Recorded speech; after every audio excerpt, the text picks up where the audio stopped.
થરાદ તાલુકા કોંગ્રેસ પ્રમુખ આંબાભાઈ સોલંકીની અધ્યક્ષતામાં થરાદ તાલુકા કોંગ્રેસ સમિતિ તેમજ થરાદ શહેર કોંગ્રેસ સમિતિની વિસ્તૃત અને મહત્વપૂર્ણ કારોબારી બેઠક યોજાઈ હતી। આ બેઠકમાં થરાદ શહેર અને તાલુકાના દરેક ગામોમાં વોટ ચોર ગાદી છોડ સહિત ઝુંબેશ કાર્યક્રમનું આયોજન કરવામાં આવ્યું હતું।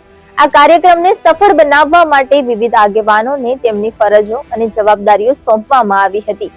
આ પ્રસંગે થરાદ તાલુકા, થરાદ શહેર તથા નવનિર્મિત રાહ તાલુકાના સર્વ આગેવાનો, કાર્યકરો અને વાવ થરાદ જિલ્લા મહિલા કોંગ્રેસ ટીમ મોટી સંખ્યામાં ઉપસ્થિત રહી હતી।